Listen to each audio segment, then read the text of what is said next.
What's up, y'all? Oh, Lord, excuse me.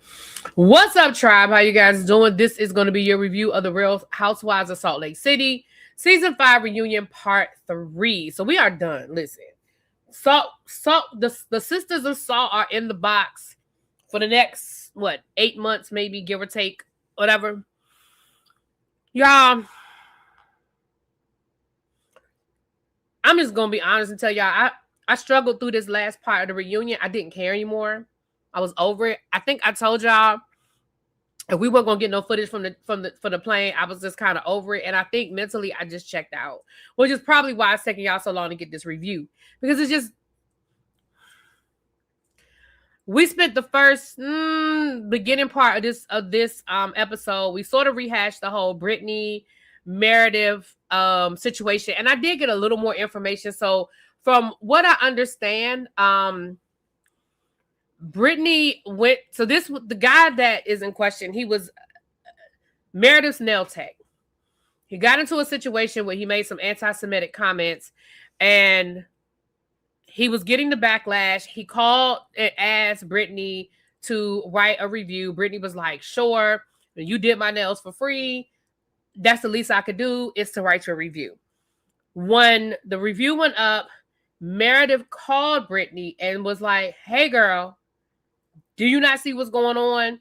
Why would you put this review up?" And Meredith told Britney what was said. And here is where I have to I was y'all know I was full on throttle last week, against how Meredith handled this. But according to what I heard, when she was told what the man said, her response was, "Well, did he say something else? Like, did he hear was there anything else he said?" I feel like, and I'm not going to repeat what he said, y'all can find it online. But I feel like what reportedly he said was bad enough. Britney, I don't understand why you needed more information. But she did take it down. And according to what I heard, when they got together to start filming, when they went on that camping trip, Meredith was pissed off, upset, whatever word you want to use. And production actually orchestrated a sit-down conversation between Britney and Meredith before they even started filming at the campground or before they got on the RV, whatever. That is what Britney was talking about when she said, "We talked, Meredith, and I held you in my bosom and we cried." That is what she was talking about. That conversation took place. So in my mind, and I understand if you really truly feel like that's like me. If I really truly feel like I have to work with somebody that's racist, just because they apologize for doing the thing that I thought they did that was racist, just because they apologize doesn't make it go away. So from that perspective, I can understand Meredith saying, "Look, I still feel some kind of way because I still feel like she did some anti-Semitic stuff." But in this situation, I'm not going to negate Meredith's feelings. However, what I am going to say is I feel like that is your comfortable fallback for every time Britney does something you don't like, to bring that up and say. And Andy even said, "Well, has she said anything anti-Semitic to you? Has she done anything to you?" And Mary said, "Well, I just know that she doesn't like me." And everybody on the couch was like, "Girl, we've all had those moments where we don't like each other. Like, that's not, like, we've all argued with each other. We've all done that." And so when Meredith was like, "Well, I know how it made me feel. I know how she made me feel," I still feel like that is dangerous. And I still feel like that she was using the anti-Semitism as and I do think she was kind of hitting Andy with the, Andy, so that Andy would jump on board. But once again, I think it is dangerous to label somebody anti-Semitic based off of this. If she had heard Britney make comments, or if Britney had said, "Well, hell, I agree with what the guy said," yes. But I do think that in this situation, I don't think that what Britney did raises to the level of calling her anti-Semitic. That's my opinion. I can't tell somebody else how to feel. I don't work with those people. I'm not there every day. But I honestly feel like, in my mind, it doesn't rise to that occasion for me. Now, again, I can't tell that person how to feel, but neither here nor there. Because you are labeling this woman an anti-Semite based on the fact that she put up a review for somebody who made some comments. Mind you, a person that she met because of you. Like, you recommended this person to her. Which means that the whole time that this man was doing your hands, doing your nails, doing your mani-pedis, he never made any comments to you. You didn't know. So anyway, moving right along. Right. I didn't hear you. Right. I didn't hear you coming out saying nothing with the whole Jenny situation when we found out she was a whole, you know what, on her page. But okay, whatever, y'all. Whatever. Let's move right along. So from there, we got back on the plane. Listen. When I tell y'all I don't care about what happened on that plane and we ain't got no footage of what happened on that plane, I mean, I don't care about what happened on that plane. Now, what I do, once again, what I heard from outside of this, they generally take over first class. She was like, Angie was saying this in a podcast. She was like, look, I was sitting in front of them. I had my headphones on. I heard some noise and stuff, but I didn't think nothing of it because we're normally noisy, because we generally, at the end of a cast trip, we always take over first class. It's always us in first class. We take up the majority of first class, if not all of it. And it is what it is. Now, what Angie did add, or no, I think this came up at the reunion. Production was on the plane. However, production wasn't in first class. Production was not with them. Production was on the plane, but production was not in first class. So the only people in first class were them, and I guess maybe an executive or something like that. But they were the only ones in first class. Again, I'm going to stick to what I've been saying for the last however many months. I absolutely believe that Meredith acted a fool on that plane. Because Meredith will admit that she will admit to a certain point. She just won't admit that her behavior was she will admit that she was upset. She will admit that she was venting to Lisa. She will even admit that maybe she was a little loud. However, she's not going to admit that she behaved badly. And there is where the fork in the road comes in. Because the ladies are like, but girl, you did. Like, you acted a fool. Like, you absolutely did. And there is where the fork in the road comes in.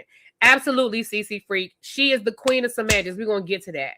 So, from there, we get on Lisa. And Andy talks about Lisa and John's conversation.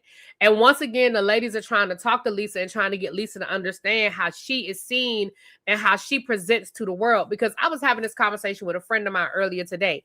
And we were talking about a person. And I was like, the problem with that person is they don't understand how they present to the world. They think they present to the world this way. And they don't realize that how they really present to the world is this way. And when people try to tell them, hey, this is how you really present to the world, they don't want to accept it. They don't want to hear it. They don't want to see it. That, in my opinion, is what Lisa is dealing with. Lisa, you are presenting to the world this way. And you don't want to accept it or acknowledge it because of your own personal whatever. But you don't listen to understand. You listen to respond. You think you're right. And even when they were trying to get you to understand what your husband was trying to tell you, you couldn't hear it. And the only thing you were upset about was, why would he do that to me on camera? I would never have done that to him on camera. So again, you weren't as mad about his criticism of you as you were mad about the fact that he chose to do it in front of everybody on camera. Again, it's all about that self-awareness. You're more concerned about how you are seen than how to hear what your husband is telling you and fix it. And then she said, well, obviously I'm listening to him, because if I didn't listen to him, how do things get done? And once again, you didn't hear what your husband told you, because what John said was, he's not complaining about things getting done. He's complaining about how you're doing it. And how you're not listening to him, and how you're not taking any of his input. You're just doing what it is you want to do, how you want to do it, when you want to do it. You're not listening, Lisa. So we're right back where we started. You're not listening. Anyway. Xavier said, which is a classic symptom of a narcissist. Hey, Miss Pretty Amazing. I don't watch the show, but I'm glad you went live. Having a bad day today, and you have gotten me through my rough day since I lost my parents. Oh, I'm sorry, baby. I mean, I'm glad I can make you smile, or I'm hoping I'm making you smile, or distract you at the very least. And I'm sorry that you're having a bad day. I had a lazy day today, child. Listen, I'm off work for the rest of the week. And when I woke up this morning, I didn't feel like getting out the bed. I just laid in the bed. I didn't get out the bed till almost noon. So I just had a lazy day, child. I've had a lazy day, and I ain't even going to complain. Yeah, I ain't going to complain about work for about 2-3 weeks, because next week I don't have a full week because I leave for the cruise on Thursday. And the week after that, I don't have a full week because I'm not going to be at work on Monday. So I ain't complaining until about the middle of February. Don't let me complain. Say, you can't complain. Don't let me complain, child. So,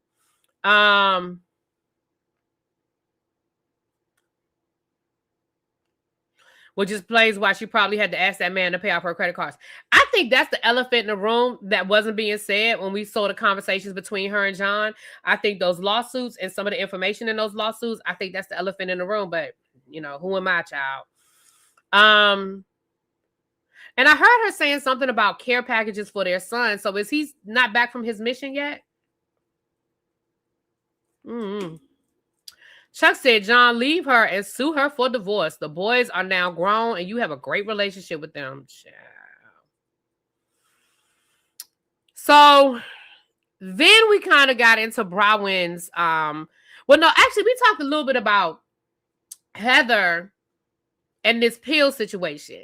Y'all, let me say this. And I feel like there's no high ground on this cast, because at some point these ladies are accusing each other of being pill poppers and alcoholics and all kinds of stuff. I just think it's dangerous when you start slinging around certain things. You start calling people the alcoholic. You start calling people the pill popper. You made it seem like Heather just be out here just passing out drugs. Just here you go, here you go, here you go, here you go. All of that is dangerous. But what I am going to say is, it is not unusual, whether people want to admit it or not. It is not unusual for people to pass around pills. And what I mean by that is this. If you get ready to get on a plane and somebody seems like they're nervous and you have some sleeping pills, it is not unusual for somebody to say, girl, I got me a Xanax. You want one? It's not unusual for somebody to say, hey, I got a sleeping pill. You want one? I've had it happen around me before. I don't have no pills to give out to nobody. Actually, no, my pain pills, I've had that before. Be like, because listen, everybody in my family take gabapentin. Everybody in my family take gabapentin. It's just a different milligram. So sometimes if I'm like, damn, I forgot to take my pill. Somebody might say, well, what's your gabapentin? Well, what's your okay? Well, you can take one of my pills. It's not unusual. Okay, not Henry. I meant the other son, the oldest son. It's not unusual. So I think, again, to make it seem like Heather is just walking around like, here you go, here you go, here you go, like she's a dealer or something. Again, I think that's dangerous. I think that is dangerous. Now, is Heather probably saying, hey, girl, you want something to make you go to sleep? Yeah, I could see that. I don't know if I ever told you that before, child. We had this, my grandmother used to give out, after my granddaddy died, she still had some of his medicine. And, my granddaddy had cancer, and he had real bad asthma. He had cancer. He probably had a few other things that as an adult, I just don't know. Baby, we had to stop my grandmother and tell her, you can't just, she used to be at funerals passing out. Grandma, you can't give people, first of all, give me that medicine bottle. It's probably expired. That's number one. Number one, that medicine is probably expired. That's number one. Number two, you can't just be at this people's funeral passing out pills to these people. You can't, Grandma, give me that bottle. Is it dangerous? Yes, Chuck, it's dangerous. But what I'm saying is we're not going to sit here and act like it's not, that it doesn't happen. Now, maybe in your circle it don't, but I've been in circles where people be like, well, I got a sleeping pill. You want one? Just take a half of one. It happens. So I just think that, once again, I feel like every time Meredith felt like the hot plate was coming, she found a way to divert it. And Lisa even did it a couple of times, because when that's how we got to talking about Lisa and what happened on the boat, because they were getting on Meredith so bad. Lisa was like, well, I feel like that's how I felt on the boat, because I felt like you guys were accusing me of something I didn't do. And I was like, oh, it's real interesting how we done pivoted over here to you and what happened on the boat, and because we was getting in Meredith's ass. Thank you, Miss Gigi. That's the semantics I'm talking. Yeah, exactly. It's the semantics. The semantics. If I give you a Tylenol, does that make me a drug dealer blowing out of proportion? Right. I don't trust Heather either. Ever since she lied on production, well, I don't trust Heather either. I don't trust none of these women. Okay. So then, from there, so then we talked about Browin. So Browin, the worst kept secret was that Browin told us that her and Todd are separated. What I found to be interesting, a lot of times, and I've heard Carlos King say this, and I don't agree with Carlos King on a lot, but on this one, I do agree with Carlos King. And what Carlos King said was, reality shows get blamed a lot for people's marriages ending. And I don't think it's the reality show's fault. I think the reality show puts a microscope, magnifying glass, on what's already there. So in the case of Browin, she talked about her mom and how upset her mother was when the comments and stuff like that. And she was like, do I really talk to you like that? Am I really that mean to you? Like, she was very, very upset at the I guess the comments and people things that people said to her. And I'm thinking, yes, you are. Just because it makes you uncomfortable doesn't make it not true. So, like, for example, when Browin was telling her mom about when she got pregnant, how her mother wouldn't even let her have a baby shower. That is hurtful. I mean, you may not like the circumstances surrounding your child being pregnant. And I understand that some people feel like a baby shower is a celebration. I remember having this conversation like in high school. Somebody got pregnant. I don't even remember who it was now. It wasn't me. Somebody got pregnant. And I remember this being a big debate about should there be a baby shower, because the child was in high school and was pregnant. And it was like, well, I don't want her to think it's a celebration. We don't want her to think that it's a good thing. But the flip side is it's already happening, a baby coming. And in Browin's case, she was in college. She wasn't in high school. It may not, it may not have happened the way you wanted it to happen. But for you to basically tell her she has to hide her pregnancy. Right, exactly. She picked her religion over her daughter. Absolutely. So the fact that people are seeing it and calling you out about it, I'm sorry that it's hurtful, but it is what it is. And the way you talk to your daughter on camera, yes, was crazy as hell. Again, it may be y'all's norm, but that doesn't mean it's the norm. And I think that because that's how you've always talked to Browin, and Browin has accepted it because you're her mom. I mean, she's your mother, and she's going to honor you as her mother. That doesn't mean that the rest of us looking at it from the outside, that doesn't mean that the rest of us feel like it's normal and feel like it's okay. So yes, we're going to have opinions, and yes, we're going to feel some kind of way about it. And some people are going to express it online. Some are not going to be nice about it. It is what it is. But I think that hopefully it opened up a good conversation. Hey, Pat. Now, on the flip, hold on a second.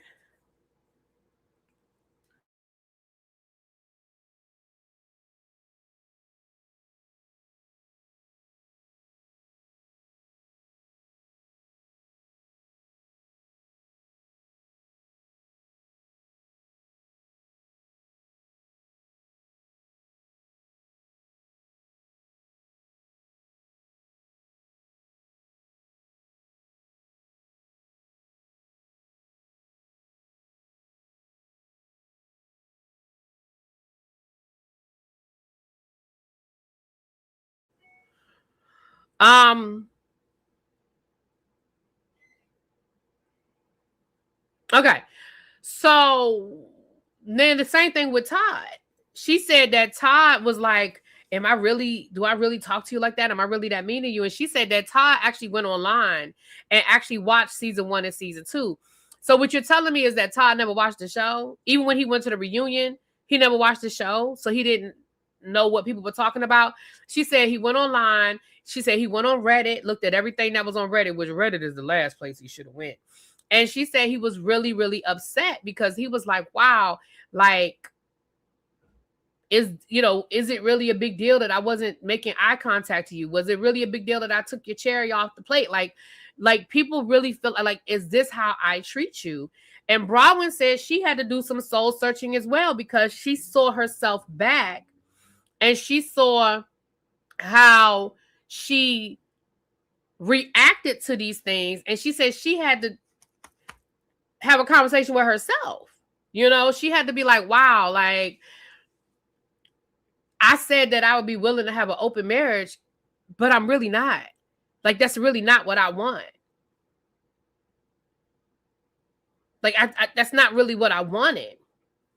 So she said that, she said she initiated it, and she even used the word divorce. So it doesn't sound like this is a separation so we could try to figure some things out.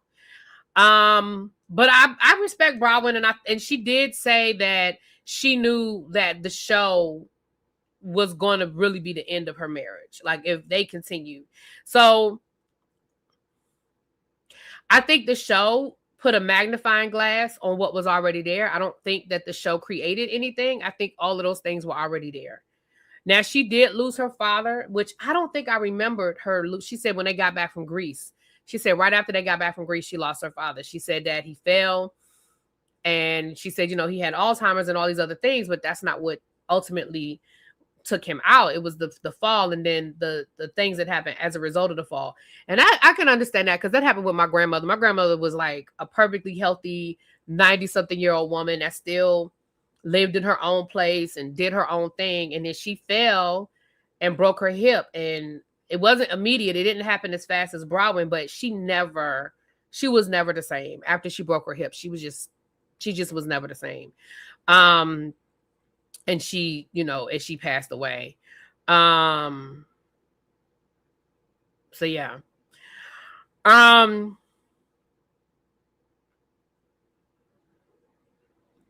Browin pulled a Melody Holt. I don't know, child.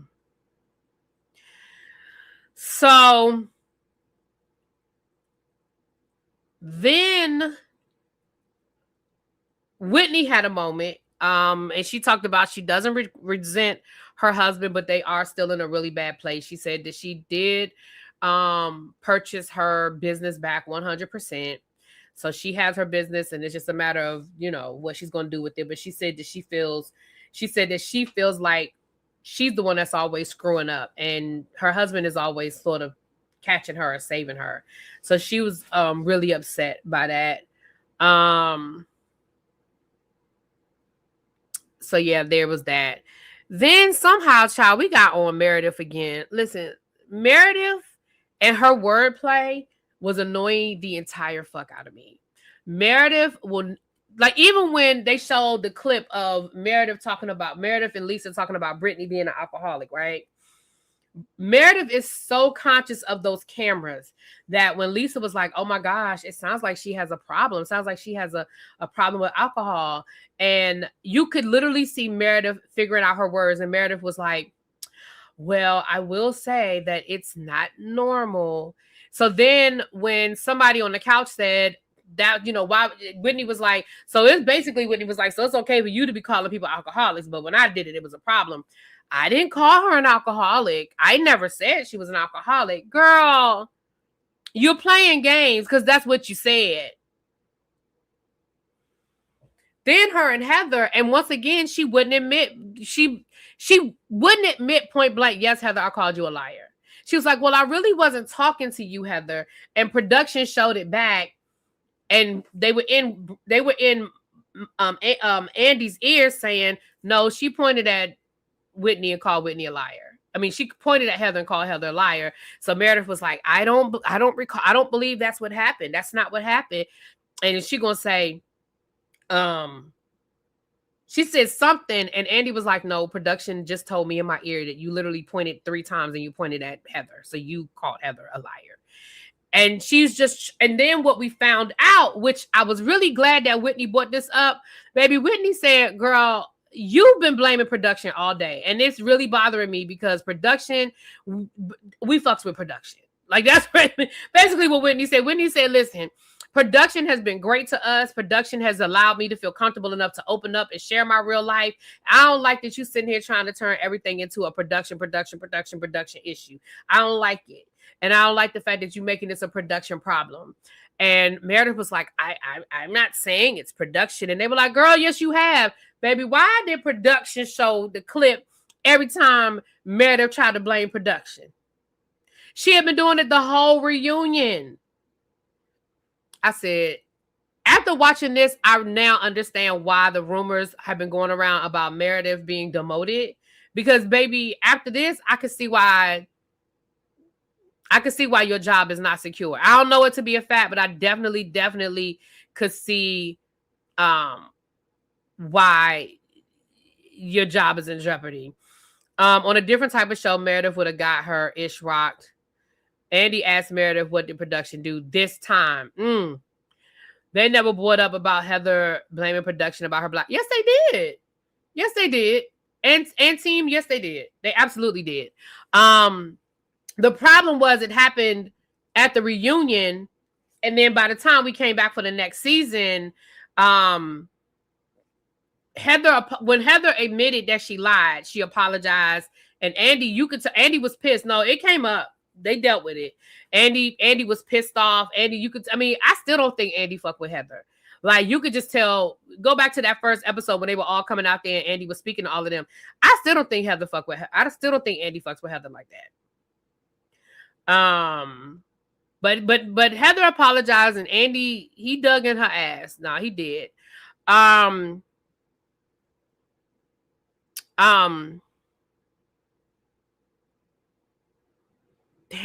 I lost it. It was something I was going to say. Damn it. It was something dealing with Meredith.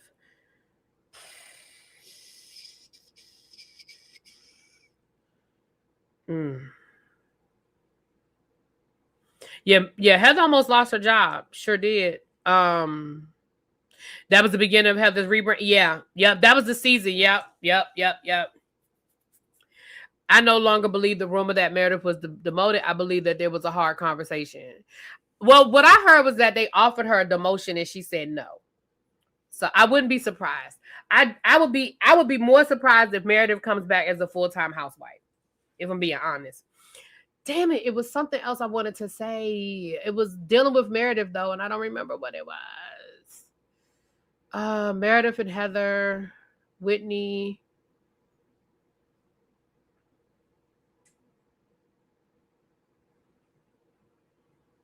Damn.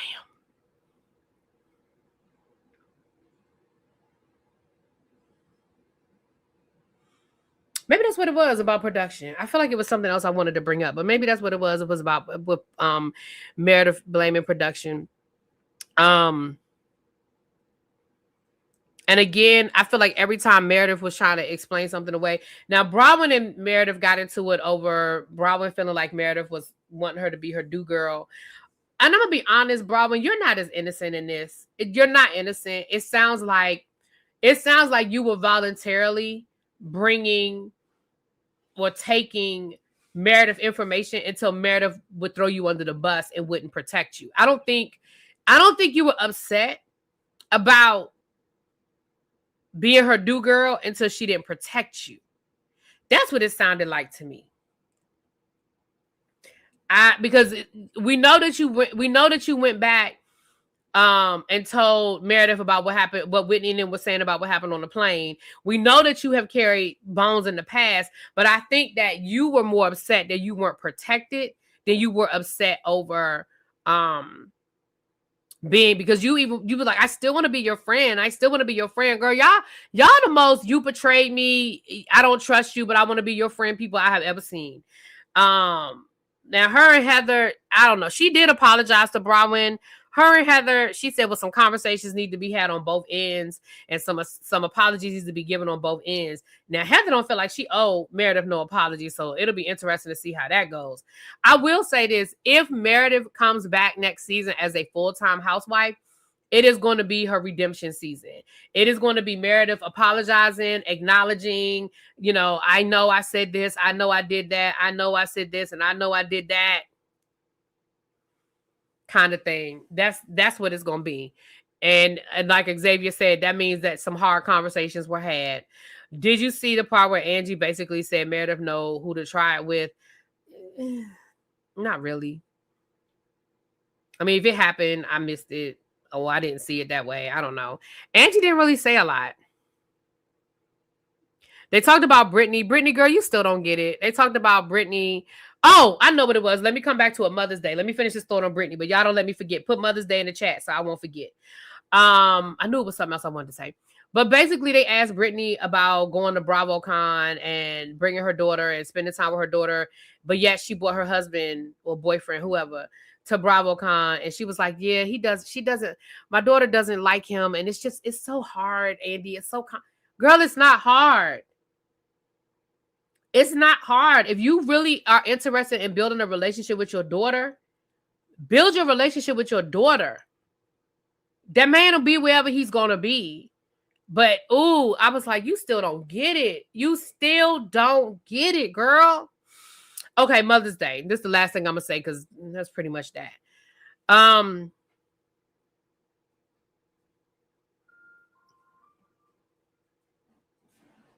He said, they brought up the Mother's Day phone call. And this is when the production thing came up. Whitney brought up a good point. Whitney was like, listen, the phone call was a big deal because we were in the middle of a conversation. And we were in the middle of an important conversation. And then when her son called, she said, we are all expected to have our phones turned off.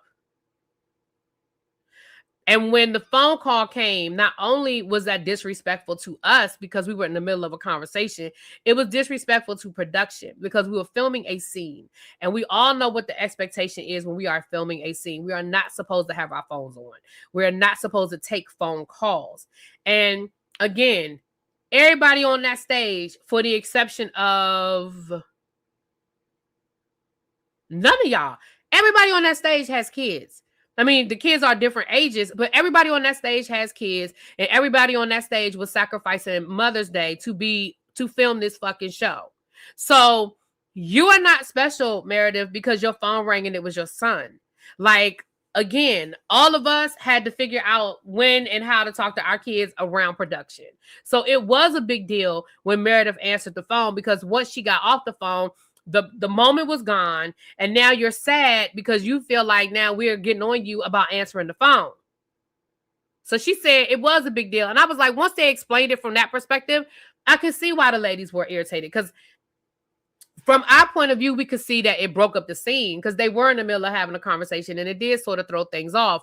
But then on the flip side, I understand even more if they're not supposed to have their phones on when they're filming.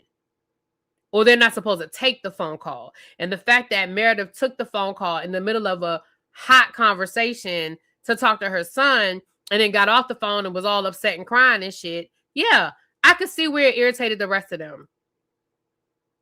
I could definitely see, and especially since everybody on that stage has a child and they all had to figure out how to work around filming and still talking to their children for Mother's Day. Because, again, it's not like they didn't know. It's not like they didn't know they weren't going to be home on Mother's Day. It wasn't a surprise.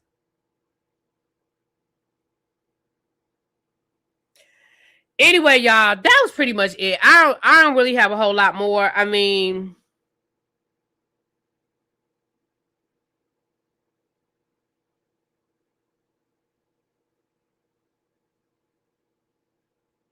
I'm sorry, y'all. With that being said, y'all, it's a wrap for season 5. I'm sure it's going to be a lot of off season of who stays, who goes, who's going to be there, who's not. I really don't have much prediction. I think they're going to try their best to keep this cast the same. It works. You know, it's a good chemistry. Even Britney, who is irritating as fuck, but she serves a purpose. She's, if nothing else, she's comic relief. The only question mark is Meredith. After this reunion, I do understand why there's a question mark about whether Meredith is going to be full-time, part-time, or no time. I don't know. We'll see. With that being said, I will talk to y'all later. Mwah! Peace.